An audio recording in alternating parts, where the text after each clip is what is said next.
And welcome back, everybody. Today we're talking about the elements and principles of design. First, we need to ask, what is design? All visual design may be reduced to 7 elements, factors, or dimensions. These elements are line, direction, shape, size, texture, value, and color. These elements are the building blocks of art structure. They are the alphabet or scale of graphic expression. When an artist organizes these elements, he creates form, which is design or composition. Art is man-made, that is, structure or form. This is an excerpt from Maitland Graves's The Art of Color and Design, which you should have read by now. So when we define design, we might say that it is the arrangement of elements in a product or work of art. It is composition. It is drawing. The Italian word for drawing is disegno. There is no separation between the idea of design and drawing in that language. Design is the arrangement of visual information according to aesthetic principles in order to create form, which is the visual carrier of meaning.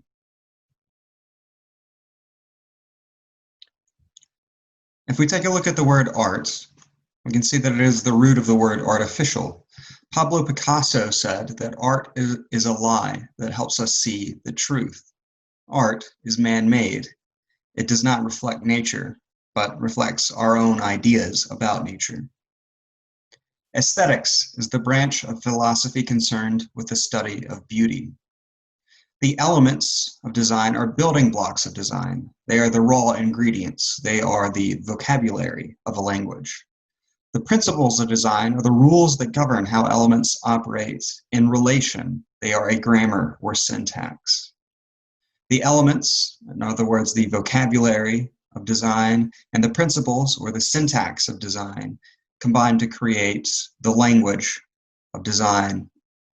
Form is the essential nature of a thing as distinguished from its matter. It is the carrier of visual meaning. If we take a look back at that excerpt from Maitland Graves, then in the sentence when he says, when an artist organizes these elements, he creates form, we might see that he's saying that when an artist applies grammar to a vocabulary, he creates a language. Here are 2 reproductions in black and white of paintings by Lamar Dodd. He's a very accomplished artist. The art school at the University of Georgia is named after him, the Lamar Dodd School of Art and Design. On the left, we have the painting The Breaker, and on the right, the Blacktop Table. These 2 paintings contain different subject matter. On the left, we have the ocean and rocks and waves, and on the right, we have a tabletop, a bowl, some fruit, and glasses. But if we turn the painting on the right upside down, we can see that the design or the language of the 2 paintings are remarkably similar. The design here is the carrier of meaning. It tells us how to see the subject matter, and it communicates with us immediately. The subject matter takes time to suss out and understand, but the design, the form of the images, communicates psychologically, instantaneously. Maitland Graves defines the elements and principles of design as follows. The elements are line, direction, shape, size, texture, value, and color. And the principles are repetition, alternation, harmony, gradation, contrast, dominance, unity, and balance. In any textbook you read about design and art, these elements and principles are going to be defined slightly differently. The case is no different in this class. We'll use our own elements of design list. On the left is the one defined by Maitland Graves, and on the right we have our new list of elements: shape, size, position, texture, value, hue, chroma, and temperature. I've removed line here for a very specific reason. The first 4 elements of design, as defined in our new list, shape, size, position, and texture are created by line, while the second four elements of design, value, hue, chroma, and temperature, are created by tone. Line and tone here can be thought of as sort of proto-elements. They are the things that create the elements. In our class, we will cover the first 5 elements listed here: shape, size, position, texture, and value. In Design 2, you'll look at hue, chroma, and temperature and their relation to value. Now, why am I defining these 8 elements in relation to these 2 proto-elements? To understand that, we need to step back in time a little bit. On the left, we have cave paintings from Chauvet Cave in France. These are some 32,000 years old. And on the right, we have a cave painting from Altamira, Spain. This is 36,000 years old. We have works of art that are older than these, but these are some of the earliest examples that we have, and they are very well preserved because they exist in caves. Caves have a constant temperature and humidity level that has helped to preserve these works of art. Even then, over 30,000 years ago, we were able to communicate visually in very sophisticated ways. The painting on the left from Chauvet Cave shows lions in movement through the repetition of the drawings. And the drawing is largely created through line. On the right, the painting from Altamira Cave of a bull or a buffalo is created mainly with tone, that is, patches of color next to each other rather than well-defined lines. That is not to say that in linear work, tone doesn't exist, or in tonal work, line doesn't exist. This idea is demonstrated by this symbol, the taijitu, or the yin-yang symbol as it's commonly referred to.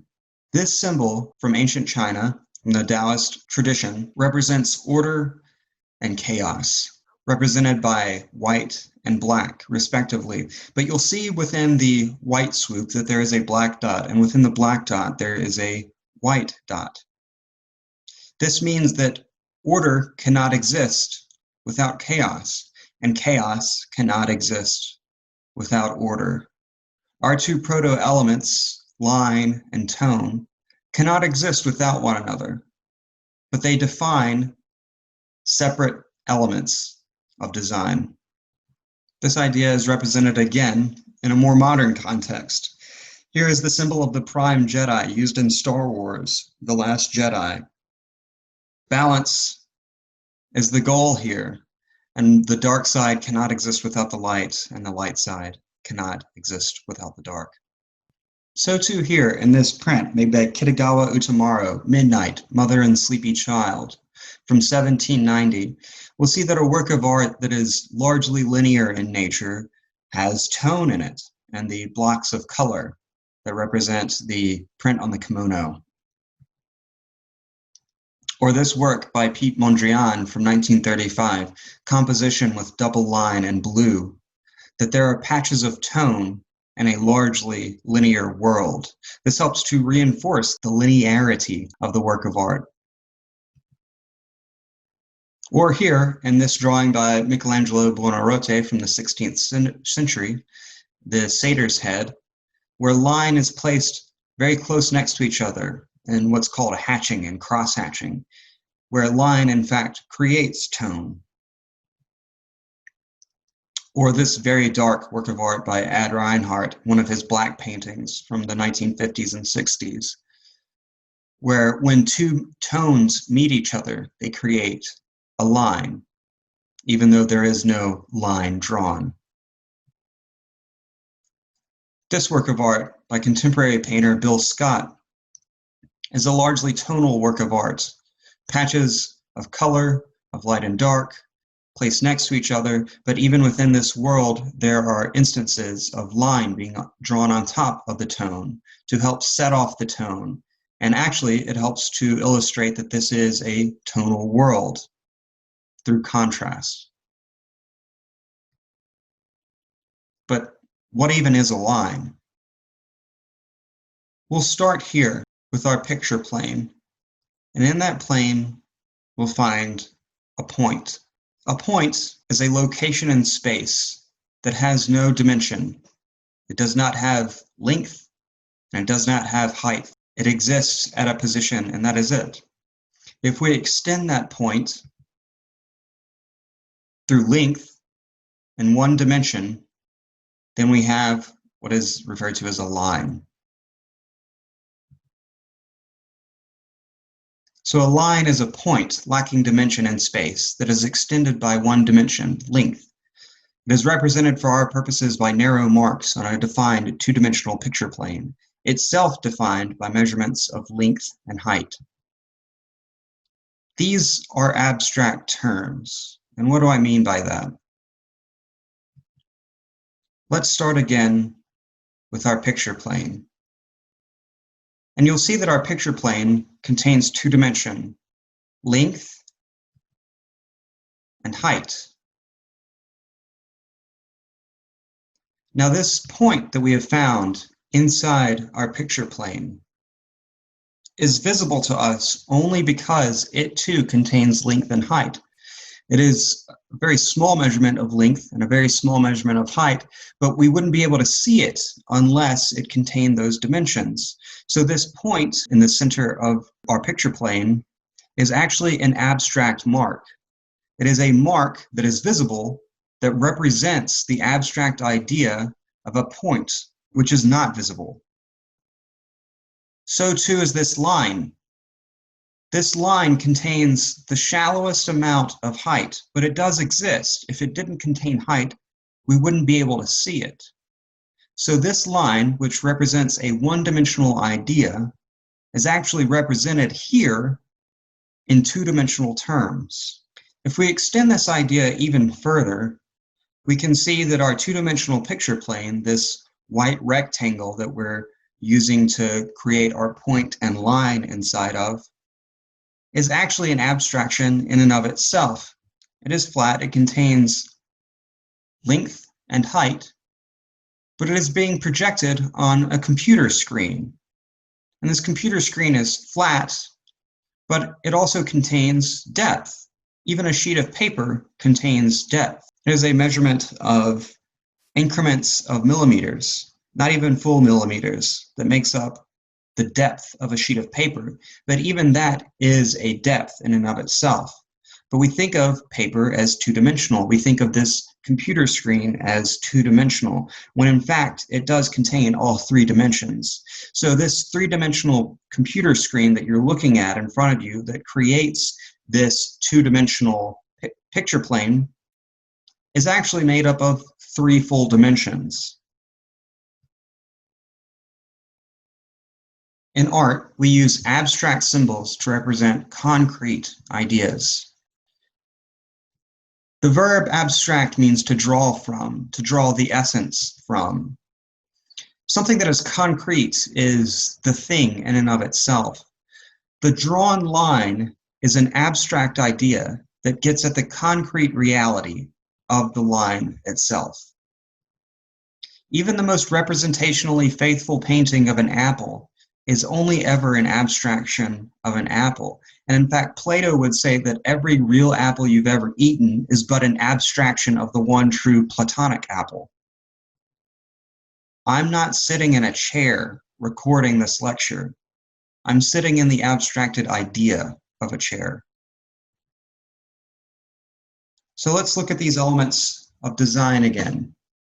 Each one, size, shape, position, texture, value, hue, chroma, and temperature, are concrete elements. So this class is concerned with concrete designs, stripped of the burden of representation. Let's look back at this picture by Michelangelo Buonarroti again. This is a representational picture. It represents something outside of the image itself, a satyr, which is a fairy tale creature.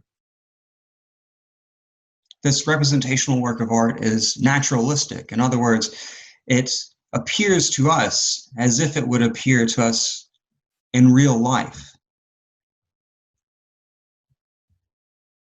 This representational work of art by Bill Scott is abstract.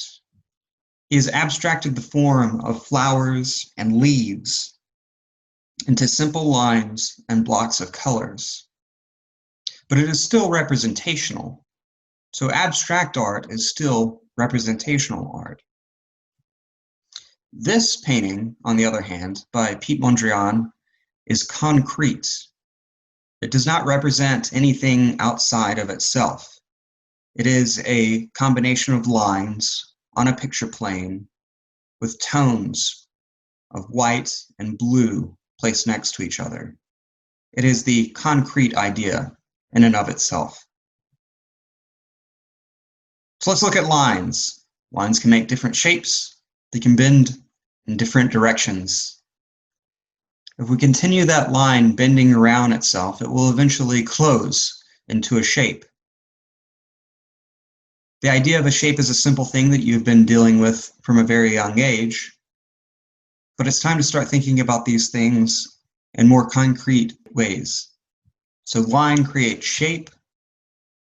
Line can tell us about size by making shapes larger than one another. Line can tell us about position, which contains both direction and location. The line H here is positionally horizontal.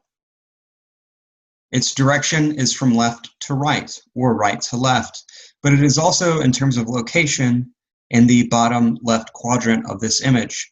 Our line R here, on the other hand, is in the right side, locationally, and its position is oblique to the picture plane, moving at an angle. Texture can be real or perceived. Here are these examples from Maitland graves. Texture is made through a combination of size, shape, and position placed next to each other. Texture that is perceived is flat, made up of lines intersecting on a plane, or texture that is real is something that you can reach out and feel for yourself, like stucco. And we have value, which is made of tone. Here, this scale from black to white and the grays all in between. Let's look back at the principles of design. On the left, we have the principles as laid out by Maitland graves, and on the right, again, our slightly altered list. Instead of repetition, alternation, harmony, gradation, contrast, dominance, unity, and balance, we have repetition with sub-principles, pattern and rhythm, which are both created by repetition. We have harmony, variety, contrast, proportion, unity, and balance. These principles of design describe relationships between the elements. If we think back to the introduction, I talked about the idea of Gestalt psychology, in which organisms perceive whole units rather than parts by themselves. We perceive wholes because we perceive relations between parts instantaneously, not parts individual and separated, but parts in relation to one another. These interactions between the parts are your principles. Here we have an illustration from Maitland graves showing simple unity through repetition of size and shape. Here are examples of harmony or consonance and discord or extreme contrast here. Harmony created, we have two round shapes that are slightly different, but not so different that they contrast completely. On the right, though, our example of extreme contrast or discord, we have two shapes that are different sizes, that have different sorts of angles about them, and are different colors as well. Here are more examples of harmony. Harmony of line, illustrated by several curving lines. Harmony of direction, lines that are placed horizontally or very close to horizontally next to each other. We have a harmony of shape created through a modulation of shape, from the hexagon to the rectangle to the parallelogram, triangle, and another parallelogram there. a harmony of shape, of similarly round shapes next to each other, and a harmony of measure of area and a harmony of value. If we look at this reproduction of Madonna of the Chair by Raphael, we'll see great harmony in circles. This is a painting created in a circular picture plane known as a tondo.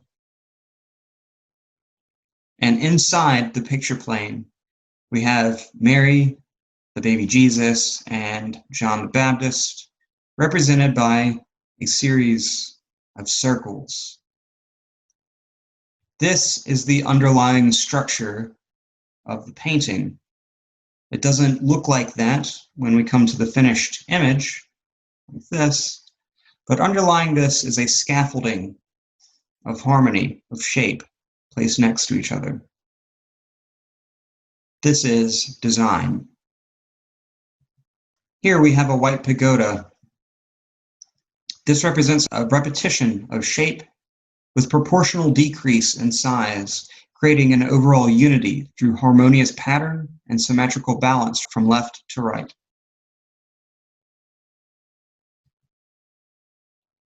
And here are more examples of contrast then. A curvilinear line placed next to a straight line will contrast. A contrast of direction with two lines intersecting each other, and a contrast of both line and direction, with one directional line being straight and the other line, which is curvilinear, going in another direction. You can have a contrast between size and shape. You can have a contrast between size and hue, or size and value, size, shape, and value here.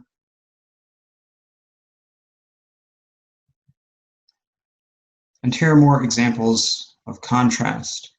On the left, we have a contrast of straight and curved lines, with the straight lines being the dominant lines. We have a contrast of measure between long and short, thick and thin, and a contrast of direction between vertical and horizontal, with the vertical one dominating. Here we have a harmony in the middle of curved lines, a contrast of measure between long and short, and a contrast of direction of those lines. And on the right, we have a repetition of straight lines, the contrast of measure between long and short, and a contrast of direction.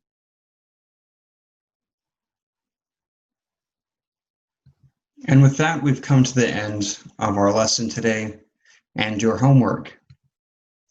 Read Rudolf Arnheim's Art and Visual Perception, the Balance chapter. This is chapter 1 in the book.